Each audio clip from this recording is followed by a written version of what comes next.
حضور صلی اللہ علیہ وسلم کی چند اہم نصیحتیں۔ حضرت عبداللہ بن عباس رضی اللہ عنہما فرماتے ہیں کہ ایک دن میں آپ صلی اللہ علیہ وسلم کے پیچھے سواری پر بیٹھا ہوا تھا کہ آپ صلی اللہ علیہ وسلم نے ارشاد فرمایا، اے لڑکے، تو اللہ کے حق کی حفاظت کر، اللہ تعالیٰ تیری حفاظت فرمائیں گے۔ تو اللہ تعالیٰ کے حقوق کی حفاظت کر تو ہر وقت اللہ تعالیٰ کو اپنے سامنے پائے گا۔ دوسری بات فرمائی، جب تو مانگے تو اللہ ہی سے مانگ۔ تیسری بات فرمائی، جب مدد طلب کرے تو اللہ تعالیٰ ہی سے مدد طلب کر۔ چوتھی بات ارشاد فرمائی، اور اس بات کو اچھی طرح جان لے کہ تمام مخلوق اکٹھے ہو کر تجھے نفع پہنچانا چاہے تو اس کے علاوہ کوئی نفع نہیں پہنچا سکتی جو اللہ تعالیٰ نے تیرے لیے مقدر کر دیا ہے۔ پانچویں بات فرمائی، اور تمام لوگ جمع ہو کر تجھے کوئی نقصان پہنچانا چاہیں تو اس کے سوا کوئی نقصان نہیں پہنچا سکتے جو اللہ تعالیٰ نے لکھ دیا۔ یہ حدیث شریف ترمذی کے اندر موجود ہے، اور اس حدیث میں جناب رسول اللہ صلی اللہ علیہ وسلم نے حضرت عبداللہ بن عباس رضی اللہ عنہما کو مخاطب کر کے 5 باتوں کی نصیحت فرمائی۔ پہلی بات یہ فرمائی، اللہ کے حق کی حفاظت کرو۔ تم اللہ کے حق کی حفاظت اور نگرانی کرو، اللہ تعالیٰ تمہاری حفاظت کرے گا۔ اس کا مطلب یہ ہے کہ تم اللہ تعالیٰ کے احکام کی تعمیل کرو، شریعت اور سنت نبوی تمہاری زندگی سے ظاہر ہوتی ہو، نماز میں، روزے میں، زکوٰۃ، صدقہ خیرات میں، اخلاق میں، گفتگو میں، معاشرے میں اللہ تعالیٰ کے احکام اور نبی صلی اللہ علیہ وسلم کی سنت کے تم پابند ہو جاؤ تو اللہ تعالیٰ بھی دنیا و آخرت کی ہر مشقت اور ہر پریشانی سے تمہاری حفاظت اور تمہاری دستگیری کرتا رہے گا۔ نیز تم اللہ تعالیٰ کے حق کی حفاظت کرو گے، شریعت کے پابند ہو جاؤ گے تو تم ہر وقت اللہ تعالیٰ کو اپنے سامنے پاؤ گے۔ جب اللہ تعالیٰ ہر وقت تمہارے ساتھ ہے تو تم کو پھر کسی اور کے محتاج ہونے کی ضرورت نہیں، اور جب اللہ تعالیٰ کی طاقت تمہارے ساتھ ہے تو تمہارا کون کیا بگاڑ سکتا ہے؟ نہ مخلوق سے امید ہے، نہ ہی مخلوق سے ڈر ہے۔ دوسری نصیحت یہ فرمائی، صرف خدا سے مانگو۔ جب تمہیں کچھ مانگنے کی ضرورت پیش آئے تو صرف اللہ تعالیٰ سے مانگو۔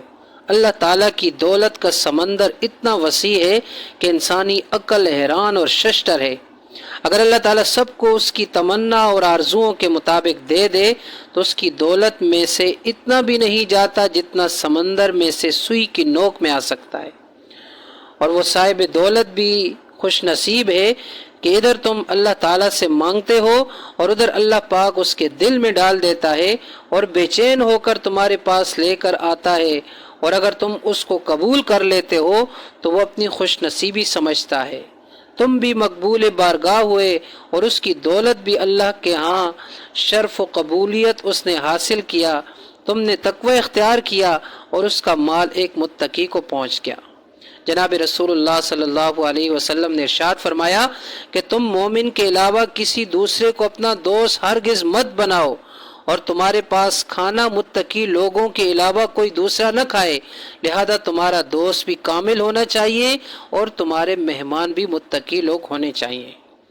تیسری نصیحت یہ کہ صرف اللہ سے مانگو۔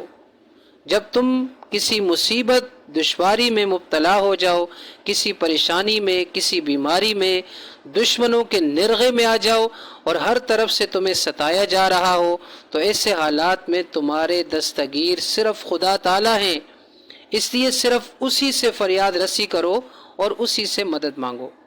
چوتھی نصیحت یہ فرمائی، اگر دنیا کے تمام انسان اور تمام مخلوقات مل کر تم کو کسی بات کا نفع پہنچانا چاہے تو اس سے زیادہ ایک پیسہ کے بھی نفع نہیں پہنچا سکتے جو اللہ نے تمہارے مقدر میں لکھ دیا ہے۔ لہذا مخلوق سے زیادہ امیدیں مت باندھا کرو، یہ فضول خیالات ہیں۔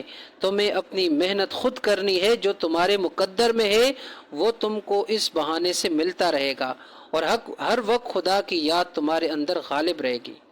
پانچویں نصیحت جناب رسول اللہ صلی اللہ علیہ وسلم نے یہ ارشاد فرمائی کہ اگر دنیا کے تمام انسان اس بات پر متفق ہو کر جمع ہو جائیں کہ تم کو نقصان پہنچائیں تو اس سے زیادہ ایک ڈھیلے کے برابر بھی تم کو نقصان نہیں پہنچا سکتے جو اللہ تعالیٰ نے تمہارے نصیب میں لکھ دیا ہے۔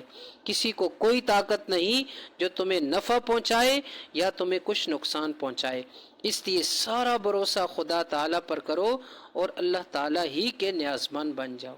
دیکھو دوستو، کتنی پیاری باتیں ہمارے پیارے رسول صلی اللہ علیہ وسلم نے حضرت عبداللہ بن عباس کو فرمائی، ان کو نصیحت کی کہ اللہ کے حق کی حفاظت کرو، صرف خدا سے مانگو، صرف اللہ سے مدد مانگو، مخلوق تم کو نفع نہیں پہنچا سکتی، مخلوق تم کو نقصان نہیں پہنچا سکتی۔ اللہ تبارک و تعالیٰ سے دعا ہے کہ اللہ تعالیٰ ہمیں ان نصیحتوں پر عمل کرنے کی توفیق نصیب فرمائے۔ سب دوستوں سے ریکویسٹ ہے کہ میرے اس چینل کو سبسکرائب کریں، لائک کریں اور شیئر کریں۔ اللہ تعالیٰ آپ کو اس کا اجر عظیم عطا فرمائیں گے۔ السلام علیکم ورحمۃ اللہ وبرکاتہ۔